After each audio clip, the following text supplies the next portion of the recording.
and that's my colleague, Eric. So here we go. Dr. Shah, you've been on the job now, what, a couple of weeks? What's been the first order of business? Well, thanks, Chris, for having me. I think the first order of business, as you can imagine, has been really understanding the landscape. I mean, there are so many differences between a Texas and a Washington, so many differences on how we approach things, so many differences on just really getting to know people.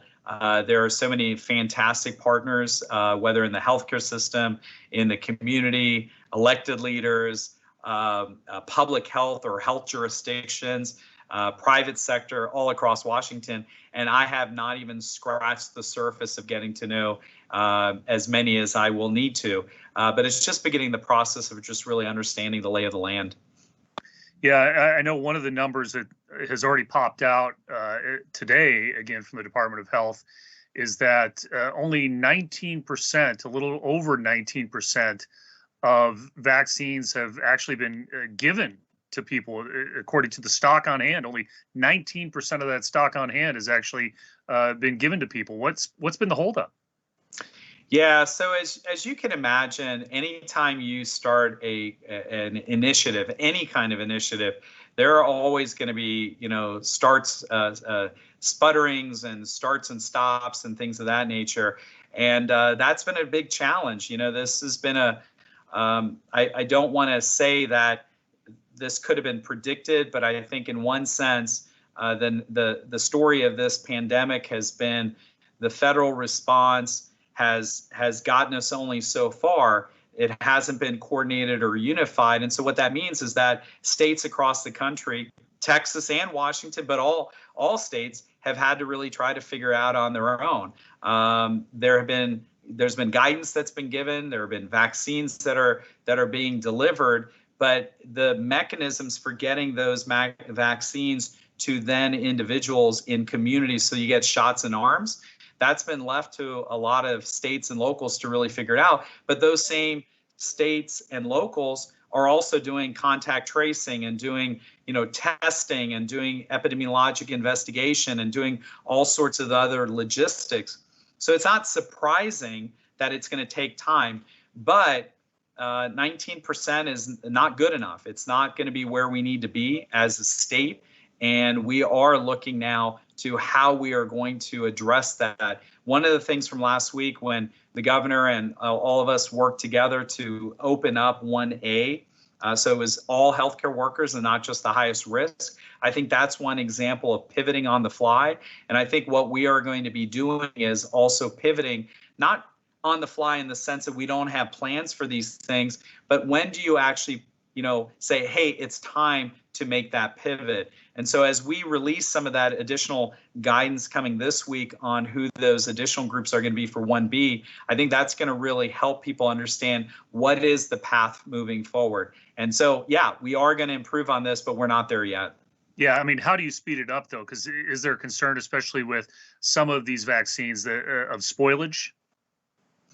Not spoilage in the sense that once the vaccine, the vaccines, there is spoilage that can happen if it's on the day where the vaccine is now taken out of whether a freezer or a refrigerator, and now it's ready to be administered, and you don't have somebody to administer it to. But not in terms of, these vaccines can actually be stored otherwise for longer periods of time. I think it's really about making sure that those partners that we're working with, whether in the healthcare system or elsewhere, that those partners have the tools that they need in order to be able to administer vaccine. So again, we're monitoring, not there yet, but we're looking at all options, and that's going to help determine for us what some of the paths forward are.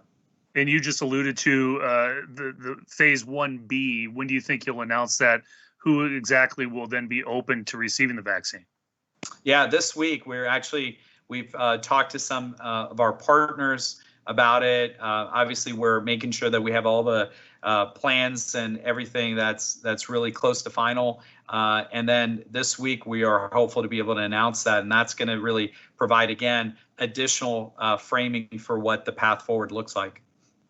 And then the last question for you in our limited amount of time is the idea that some people have come out in the last 24 hours and said, hey, what about the idea of just issuing one dose to people to try and speed up this process to get more people at least that first dose of the vaccine. What would you say to those people who say, hey, that's one way to speed this up? Well, that's one way to speed it up. But again, if you think about it, Chris, it's still utilizing the same systems that are taxed, right? Those same systems, whether they're administering one dose to one person and not the second dose later on, or if they're administering two doses, that you're still at the end of the day still utilizing the same systems. But I think there are very learned people, many of my colleagues and friends on both sides of this, some who say, one dose is the way to go and you get more people, or others say, no, it's really the two doses, and you've got to really make sure that we're following the science of what the vaccines and the effectiveness, or what we call efficacy, are. And the way I look at it is that right now it's too early to change or modify that.